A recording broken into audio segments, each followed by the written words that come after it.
Hello students, this is Vikas Jana. Welcome to Lakshya Prapti Academy. In previous class, we have already discussed about the concept of growth and development, as well as we have already discussed about the principles of growth and development in details also. So, in today's class, we are going to discuss about the influence of heredity and environment on child's development. अर्थात heredity का मतलब होता है वंशानुक्रम और environment का मतलब होता है पर्यावरण। सो पर्यावरण और वंशानुक्रम का एक शिशु का विकास के ऊपर क्या असर होता है उसके बारे में हम आज डिस्कस करेंगे। सो चलते हैं, आज का डिस्कशन स्टार्ट करते हैं। सो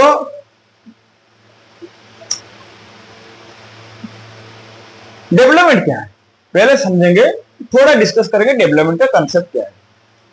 So development is the result of interaction between heredity and environment. So environment और heredity के भीतर जो interaction होता है उसको हम बोलते हैं डेवलपमेंट। अर्थात वंशानुक्रम का भीतर और पर्यावरण के भीतर जो इंटरेक्शन होता है उसको हम डेवलपमेंट मानते हैं। So कैसे ये हो सकता है? सपोज किसी न किसी बच्चे का पेरेंट्स अगर सिंगिंग में रुचि है तो उनके बच्चों के पास ये स्किल थोड़ा बहुत रहता है। सो ये जो स्किल्स एनवायरनमेंट उसको कैसे मदद करता है, ये स्किल को ग्रूमिंग करने में, अच्छा ट्रेनिंग प्रोवाइड करने में, उसको और कैसे बेहतर कर सकता है इसी के दिशा में कार्य करने में उसको एनवायरनमेंट मदद करता है। सो एनवायरनमेंट एंड हेरिडिटी के भीतर जो इंटरेक्शन होता है उसको बोलते हैं development. And development is are different types like physical development, mental development, emotional development, social development. Development यानी विकास डिफरेंट डिफरेंट टाइप्स का हो सकता है, जैसे कि फिजिकल डेवलपमेंट यानी शारीरिक विकास, मानसिक विकास, नैतिक विकास और सामाजिक विकास का ओवरऑल डेवलपमेंट को हम मानते हैं कि शिशु का पूर्णांग विकास। तो ये था डेवलपमेंट का थोड़ा कंसेप्ट।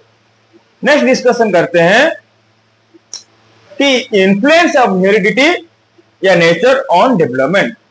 डेवलपमेंट के ऊपर हेरिडिटी यानी वंशानुक्रम का क्या इफेक्ट होता है या क्या इन्फ्लुएंस होता है उसके बारे में हम आज डिस्कशन करेंगे। So first we are going to discuss about what is heredity. Heredity यानी वंशानुक्रम क्या होता है। So heredity refers to the traits of a child inherits from parents through genes और क्रोमोसोम्स। जेनेटिक्स से लेकर या क्रोमोसोम से अगर कुछ पेरेंट्स से वो ट्रांसमिट हुआ है या ट्रांसफर हुआ है बच्चों के तक, उसको बोलते हैं हेरिडिटी या वंशानुक्रम। ठीक है, तो वंशानुक्रम क्या है? फॉर एग्जांपल सपोज किसी ना किसी पेरेंट्स का अगर खेलने में अच्छा रुचि हो, भागने में रुचि हो, तो यानी मोटर स्किल्स, ये मोटर स्किल्स क्या होता है बच्चों के पास कुछ ना कुछ ट्रांसमिट होता है। कैसे? जेनेटिक्स से। इसको हम बोलते हैं हेरिडिटी। ठीक है, सो हेरिडिटी का क्या असर होता है डेवलपमेंट के ऊपर उसको हम डिटेल्स में डिस्कशन करेंगे। फर्स्ट क्या डिस्कशन करते हैं? फिजिकल डेवलपमेंट यानी शारीरिक विकास के ऊपर हेरिडिटी का क्या असर होता है उसको देखते हैं। जैसे कि physical development like height, weight, body structure, complexion and health tendencies are highly influenced by heredity. यानी हाइट तो लंबाई और वजन, और क्या होता है कि हेल्थ टेंडेंसीज, स्वास्थ्यगत कुछ ना कुछ अगर समस्या रहता है ना पेरेंट्स के पास, ये भी धीरे न धीरे क्या होता है उसको बच्चों के पास ट्रांसमिट होता है या ट्रांसफर होता है। कैसे? ना जेनेटिक्स से। सो अगर किसी का पेरेंट्स हाइट में थोड़ा ज्यादा लंबा है तो उसके बच्चों में भी ये दिखाई देता है। ठीक है, और बॉडी का स्ट्रक्चर भी ऐसे होता है। Okay, for example like if parents of a child have diabetes or any heart problems or any health related complexity, then it may transmit to the next generation or to that child. अर्थात अगर किसी parents को diabetes हुआ है या कुछ heart से related कुछ ना कुछ बीमारी है तो ये क्या होता है उनका अगले पीढ़ी को ट्रांसमिट होता है या ट्रांसफर होता है। इसको बोलते हैं physical development. So physical development के ऊपर हेरिडिटी का बहुत बड़ा असर रहता है। ठीक है, समझ में आया ना? नेक्स्ट डिस्कशन करते हैं इंटेलिजेंस एंड क्रिएटिविटी। इंटेलिजेंस यानी बौद्धिकता, क्रिएटिविटी यानी सृजनशीलता। सो बौद्धिकता के ऊपर और सृजनशीलता के ऊपर कैसे हेरिडिटी का असर होता है उसके बारे में हम डिस्कशन करते हैं। Intelligence and creativity like IQ level हो सकता है, मेमोरी लेवल हो सकता है, and some special abilities like music, art, sports excellence of parents में इनहेरेंट टू द चाइल्ड। ये क्या है? अगर किसी पेरेंट्स को अच्छा इंटेलिजेंस है, जिसे कि वो अच्छा याद रख सकते हैं, ठीक है, और उनका सोचने का तरीका भी बेहतर है, ठीक है, उनका critical thinking, creativity thinking, problem solving ability, जितने सारे एबिलिटीज है ना, ये अगर पेरेंट्स के पास अच्छा है तो ये क्या होता है, उनको बच्चों में भी थोड़ी बहुत दिखाई देता है, ठीक है। और भी जैसे हम एग्जाम लिए, म्यूजिक, आर्ट हो सकता है, स्पोर्ट्स हो सकता है। अगर किसी पेरेंट्स का स्पोर्ट्स में रुचि है तो उनके बच्चों के पास भी थोड़ा बहुत ऐसे स्किल्स रहता है। सो इंटेलिजेंस के ऊपर और क्रिएटिविटी के ऊपर हेरिडिटी का भी असर रहता है। समझ में आया? Next, personality traits. पर्सनालिटी यानी व्यक्तित्व। व्यक्तित्व क्या होता है कि पर्सनालिटी इज यूनिक एटीट्यूड और consistent expression of thoughts which person express और interact with the world in its own way. Personality क्या होता है? एक व्यक्ति से दूसरे व्यक्ति को अलग करता है। हम बोलते हैं ना, इसका पर्सनालिटी ऐसा है, ठीक है, वो बहुत गुस्सा इंसान, वो हमेशा रूड रहता है, ये होता है उनका पर्सनालिटी। सो पर्सनालिटी क्या होता है? वो एक व्यक्ति का एक यूनिक एटीट्यूड होता है, किसी भी सिचुएशन क्यों ना हो, उनका एटीट्यूड उसी सिचुएशन में वो सेम रहता है, ठीक है, वो उनके तरह ही वर्ल्ड में, सोसाइटी में उसी के हिसाब से इंटरेक्ट करता है। इसको बोलते हैं personality. So some personality traits like temperament, emotional reactivity, introversion और extroversion etc can be transferred from parents to next generation। ये क्या है? अगर किसी का पेरेंट्स थोड़ा इंट्रोवर्ट है, इंट्रोवर्ट मतलब वो कुछ ना किसी के साथ बातें नहीं करते ज्यादा, वो हमेशा गुमसुम रहते हैं, किसी से इतना बातें करना उनको इतना पसंद नहीं है। एंड एक्सट्रोवर्ट मतलब जो सबके साथ मिलकर रहते हैं, बातचीत करते हैं, सबका दुख सुख में शामिल रहते हैं, ये होता है एक्सट्रोवर्ट स्किल्स, ठीक है, मिलना, बातें करना, ये होता है एक्सट्रोवर्ट। सो ये जितना सारा ट्रेड्स रहा ना पर्सनैलिटी से लेकर, इंट्रोवर्ट या एक्सट्रोवर्ट हो सकता है। इमोशनल रिएक्टिविटी, एक सिचुएशन में हम कैसे रिएक्ट करते हैं, how can we make balance between our emotions, हमारे जो डिफरेंट इमोशंस है उसके भीतर हम कैसे हमारा बैलेंस लाते हैं, स्टेबिलिटी लाते हैं, उसको बोलते हैं emotional reactivity. How we react a particular situation. Another is temperament, how we make ourselves, how we create our sense of humor. This is temperament. So all these traits are included personality. So this personality may transfer from one generation to the next generation. अगर किसी का parents ऐसे कुछ skills के उनके पास है तो ये भी उनके बच्चों के पास थोड़ा बहुत दिखाई देता है, ठीक है। So personality traits also influenced by heredity factor, ठीक है। So we can take an example like a child may inherit musical ability from parents.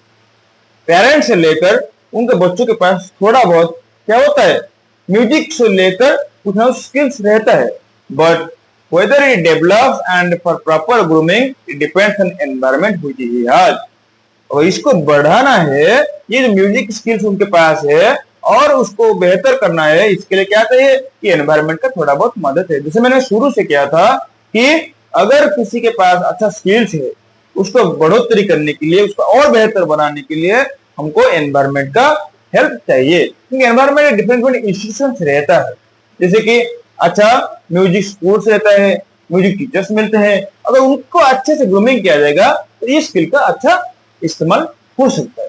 सो ये रहा हेरिडिटी का फैक्टर, हेरिडिटी का influence on development of a child, ठीक है। Next हम discussion करते हैं कि एनवायरमेंट का क्या असर होता है, what are the influence of environment on child's development, यानी पर्यावरण का शिशु का विकास के ऊपर क्या असर होता है उसके बारे में हम डिस्कशन करते हैं। What is environment? Environment refers to all external conditions and influences affecting the child's development, यानी उसका बाहर, घर से बाहर हो सकता है, उसका फैमिली हो सकता है, ओके, इंटरनल को जितना सारा रहा, जिसकी मोटिवेशन, इंस्पिरेशन, ये जितना सारा रहा, उसको छोड़ करके हम क्या बोलते हैं, एक्सटर्नल फैक्टर। फैमिली हो सकता है, स्कूल होता है, पेयर हो सकते हैं, ठीक है, ये जितना सारा रहा ना, ये होता है environment related. So what are the influence of environment on child development, इसको हम डिटेल्स में डिस्कशन करते हैं। चलिए कि क्या है एनवायरमेंट एंड क्या है उसका influence. First one is family environment, परिवेश का पर्यावरण।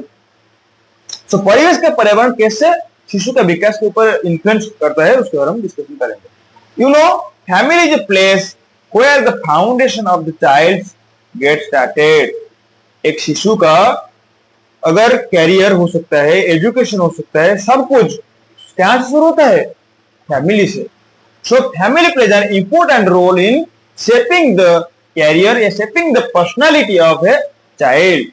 एक चाइल्ड का, एक शिशु का व्यक्तित्व निर्माण में क्या होता है, परिवार का बहुत बड़ा हाथ रहता है, ठीक है। जैसे कि parental love, discipline, education, values which he gets from the family, which sets the emotional and social growth of the child।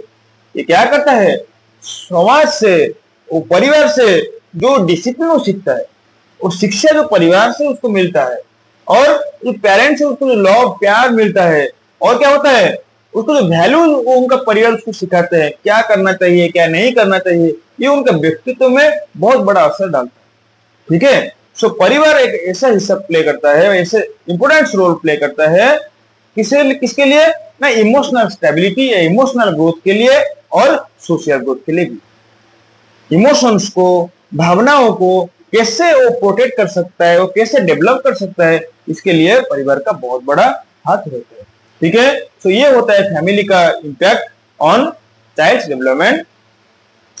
Next देखते हैं कि स्कूल एंड टीचर्स, विद्यालय और उसके शिक्षक। शिक्षक का क्या हाथ होता है एक शिशु का व्यक्तित्व निर्माण में या शिशु का विकास करने में, उसको देखते हैं। In the words of Kothari commission, you know what is Kothari commission, when it comes in 1964 and 66, Kothari commission comes and it is refers that the destiny of a country being shaped in classroom। एक school के classroom में ही एक देश का भाग्य निर्माण होता है। सो इससे सोचो कितना बड़ा स्टेटमेंट है। अगर हम स्कूल के ऊपर अच्छा ध्यान नहीं देंगे तो एक व्यक्ति का, एक देश का निर्माण अच्छे से नहीं हो सकता। So it depends how school plays an important role in child's life as well as for the development of a country.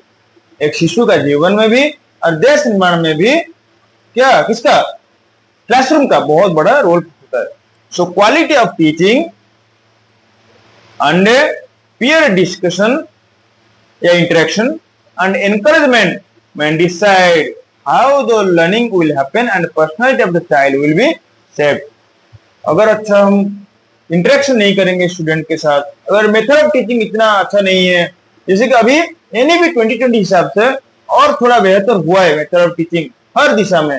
School education ले सकते हो, टीचर एजुकेशन ले सकते हो, हायर एजुकेशन मिल सकते हो। सो method of teaching is one of the important factor, ठीक है। और क्या है, पीयर इंटरेक्शन, वो कैसे अपने दोस्त के साथ मिलता है, कैसे बातचीत करता है, कैसे वो इंटरेक्ट करता है, और क्या होता है, एनकरेजमेंट, उत्साह बढ़ाना, इंटरेस्ट बढ़ाना।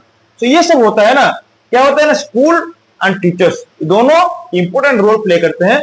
शिशु का ये सारा जितना सारे रोल्स रहा, जैसे कि इंटरेक्ट करना, अच्छे से मिलना, अगर किसी का सिंपैथी, एम्पैथी, जितना सारा वैल्यूज है ना, इसको क्रिएट करने में स्कूल का बड़ा हाथ रहता है।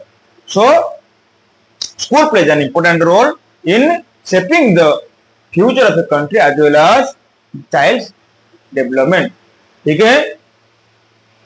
नेक्स्ट क्या है, socio economic status. Socio economic status यानी सामाजिक और आर्थिक व्यवस्था।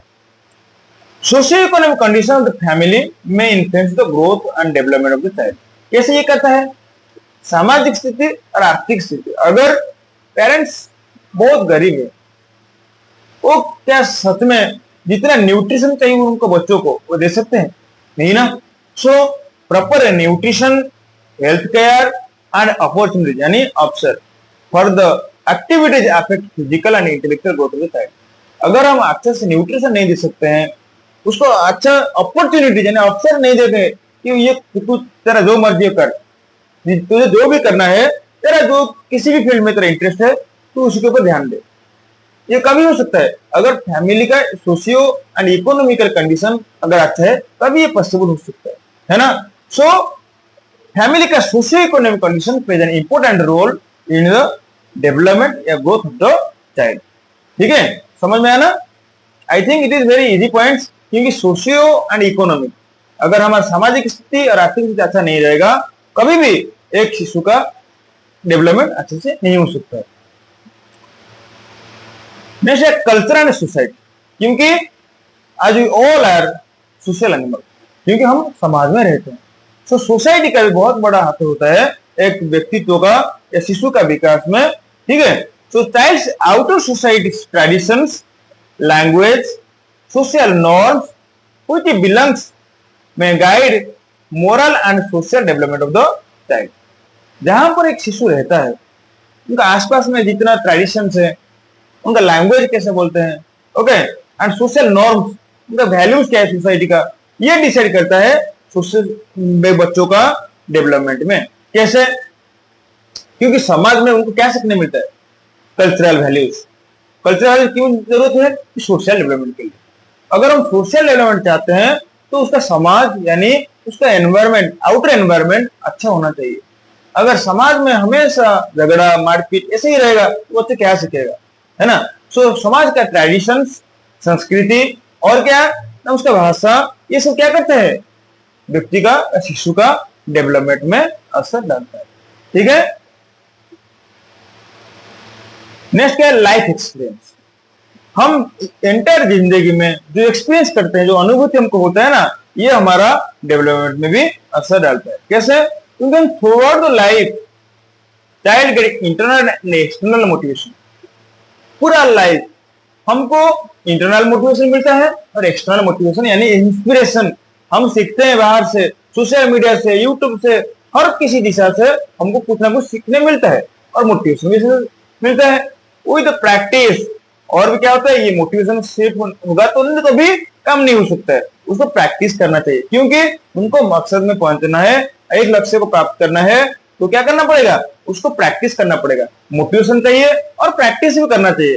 एंड एक्सपोजर यानी practical exposure to the world may enhance talents of the child which is inherited from the heredity.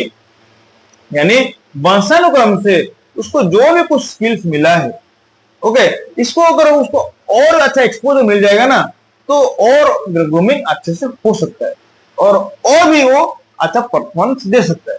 So life experience also plays an important role as an environment factor in shaping the child's development. ठीक है, ये था life experience.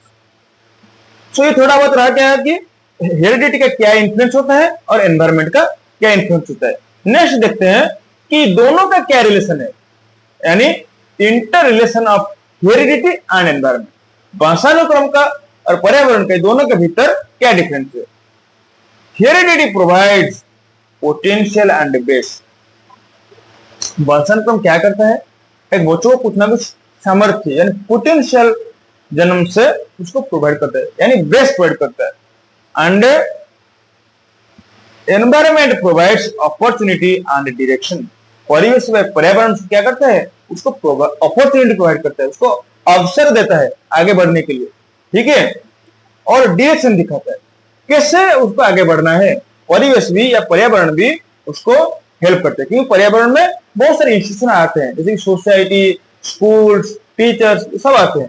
ठीक है, and we can say a well balanced environment can nurture genetic potential while poor environment can hinder development even if heredity is strong। अगर heredity क्यों ना strong हो, यानी वंशानुक्रम से उसको अच्छा स्किल, अच्छा टेक्निक्स या अच्छा कुछ भी अच्छे स्किल्स क्यों ना मिले हो, अगर उसका एनवायरमेंट अच्छे से नहीं मिलेगा, अगर प्रॉपर ग्रूमिंग नहीं हो सकता है, तभी कितना भी अच्छे स्किल क्यों ना हो, उसका कुछ भी फायदा नहीं है। ठीक है, so we can conclude in one line that heredity decides what a child can become। यानी उसका वंशानुक्रम के हिसाब से, उसका जेनेटिक्स से अगर कुछ स्किल्स मिला है, ये डिसाइड करता है वो क्या कर सकता है। एक बच्चा एक बच्चे क्या कर सकता है, उसका पोटेंशियल क्या है, but environment decides what a child will become, लेकिन उसका परिवेश पर्यावरण डिसाइड करता है वो क्या बन सकता है वह क्या बनेगा। जैसे कि हेरिडिटी डिसाइड करता है वो क्या बन सकता है, what he can be, and environment decide what he will be. ठीक है, तो ये था हमारा एनवायरमेंट यानी पर्यावरण, हेरिडिटी यानी वंशानुक्रम का एक चाइल्ड का डेवलपमेंट के ऊपर क्या असर होता है। ठीक है, सो आज के लिए इतना। In previous class we have already discuss about so many concepts like concepts, principles of growth and development. And today we have already discussed about what are the influence of environment on the child's development. ठीक है, तो ये था आज का class. आज के लिए इतना। अगर हमारा क्लास तुमको अच्छा लगा तो you can like, share and subscribe our channel.